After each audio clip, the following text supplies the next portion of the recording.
The engineering of the Woodhead Pass began long before civil engineers existed. In fact, much of the early surveying work was carried out by deer.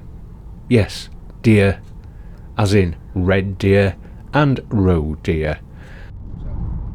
At first glance, these roads seem chaotic, twists, bends, sudden climbs, awkward turns, but there may have been a logic to them long before surveyors arrived, because the ways through these valleys and across these hills were not entirely chosen by humans. The deer already knew the route across. Not a lot of people know this, but the world ended in the year 476 AD with the fall of Rome. It then took over 1,000 years to recover, and the road we're on today was part of that recovery process. It happened because of a commodity once described by Jesus Christ in what became Britain's best-selling book of the 1500s. That book was the Bible, the commodity was salt, and once trade began moving again across England, Cheshire salt became valuable far beyond the county itself, which meant getting it across the Pennines, and that was the start of the A628 Woodhead Pass.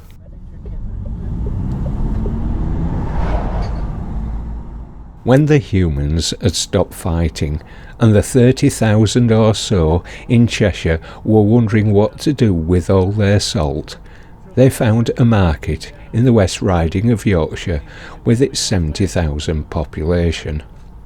The route was pre-made for them. The Jaggermen, or Jaggers as they were called, were Britain's early haulage industry. Their HGVs were of the four-footed variety, beasts of burden, and rather more cooperative than deer.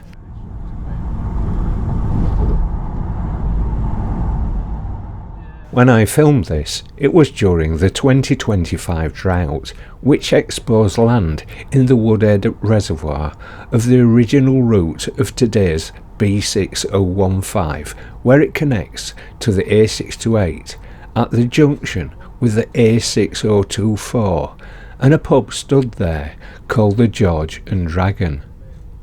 It would have crossed the river Etherow at a shallow place, as evidenced by this map. These old routes and stories have a way of fading if we don't look back at them.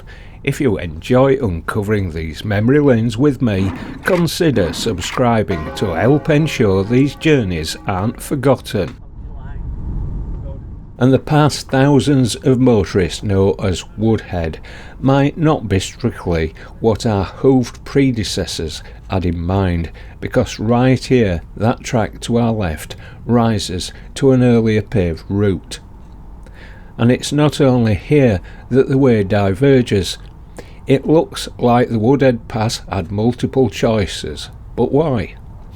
From a deer's point of view, grazing was important, and the lush spring and summer grass sat upon the moors. With food comes drink, so it might have been a case of up to the grass and down to the rivers and brooks for a drink, which would explain these diversions. And pack horses would also need similar snacks along the way. There's another consideration, and it's the view. Nothing to do with it being picturesque, more a case of being prepared for bandits. After all, it was the era of the highwaymen.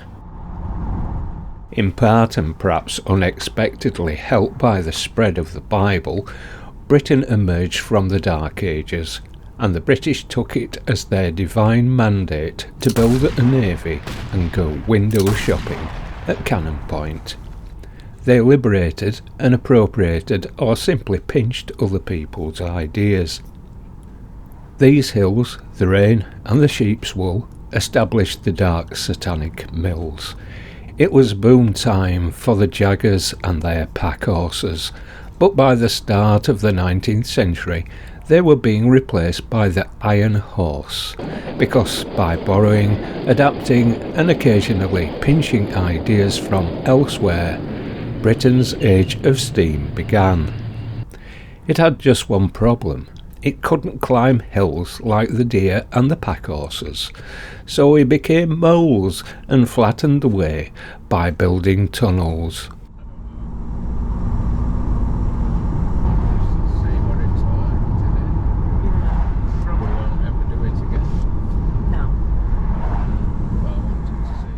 The Turnpike Trust first set up in 1663 following the passage of the Road Repair Act by Parliament.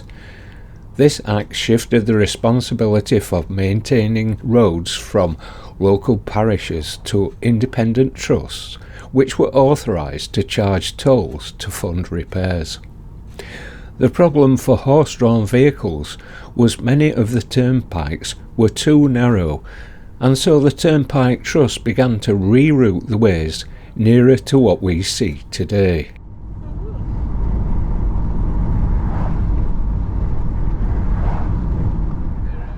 And as we reach Saltersbrook Bridge, you might be able to glimpse one of the old routes. It's over to our right and crosses Saltersbrook by a narrow bridge. That's the old bridge, and that route goes the other side of the hill, meeting this new route again at Fiddler's Green, at the highest point of the A628 at 1,477 feet.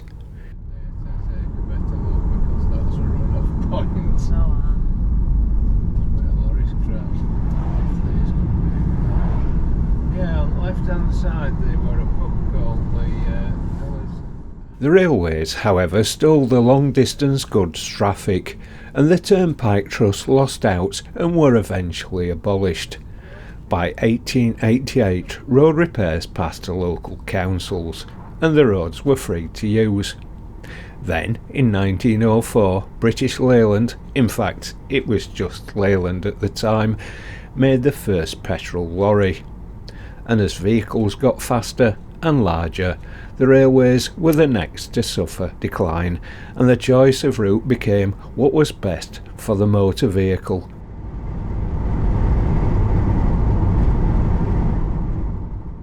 Here again, there's another divergence. It's called the Snow Road, and that rejoins the Woodhead Pass right at its end at the Dog and Partridge.